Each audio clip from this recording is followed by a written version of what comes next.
This is the first of two videos covering the Computer Fundamentals Lecture 4. This video will focus on the central processing unit. You should remember from the last lecture, we had the von Neumann model diagram where the computer system was broken into four subsystems: input, processing, memory, and output. We're going to focus on the processing subsystem in this lecture. The central processing unit, or CPU, processes data into information that is acceptable and meaningful to humans. The CPU is sometimes called the brain of the computer, but it doesn't do real thinking like a human brain, but rather simply executes or runs program instructions that it collects from the computer's memory. In the software lectures that follow, we'll learn how this may be operating system software or application software of some description. The CPU is a complex set of electronics. It is also known as a microprocessor, and its circuitry is delicately and accurately etched into a silicon chip. The components inside of a CPU are smaller than 0.35 microns, and a micron is a millionth of a meter. A human hair is about 100 microns wide, and a particle of dust is about 40 microns wide. The practicalities of this means that if there's an earthquake in Taiwan where many of the CPUs are made, then production needs to stop, so that the clean rooms in which they're made can be verified to be dust and pollutant free. Imagine if a regular dust particle were to settle onto the surface of a chip. The dust is gigantic in comparison to the tiny CPU components. In the first generation of computers, the CPU was not a microprocessor but rather a series of valves which resemble light bulbs and had to be physically changed in order to change instructions the computer would perform. The CPU executes one instruction at a time. However, it does this mind-bogglingly quickly. Most current CPUs execute instructions in less than 1/billionth of a second. That is 10 to the power minus 9 seconds, what we call a nanosecond.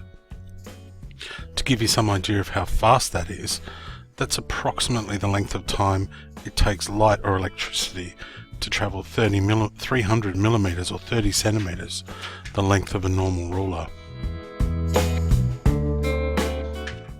The time it takes the CPU to execute one instruction is called a tick.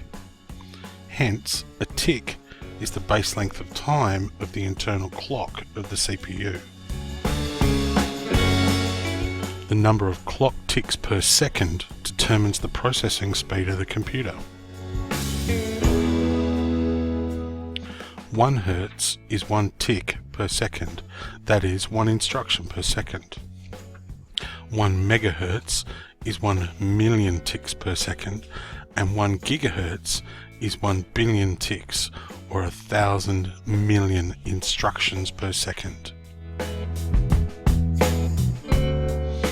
Most current CPUs as of 2016 have clock speeds of around 3 to 4 gigahertz, which is astonishingly quick. The human brain, even though it can process things this quickly, really can't fathom how many instructions that is per second, or how quickly each instruction is performed. So what are some common CPU chips? Intel is a big manufacturer of CPUs. Their latest chip is the Core i7 chip. Another big manufacturer of CPU chips is AMD, and it is Intel's biggest rival in the PC market. Why not stop the video now and search the specifications of both Intel and AMD's latest chips. Most mobile devices use a chip developed by ARM. It's used in devices like the iPhone, Samsung phones and tablets, iPads and even Game Boys and similar products. Another chip that exists on the motherboard in this computer is the GPU, or graphics processing unit. It's mostly used for computing 3D graphics functions and allows your computer to rapidly create the images that appear on your monitor. This, of course, is very important to avid gamers, but less important in a business environment.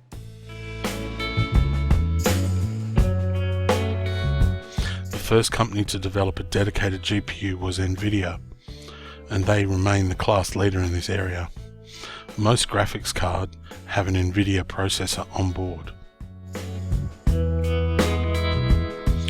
The second video in the series will deal with computer memory.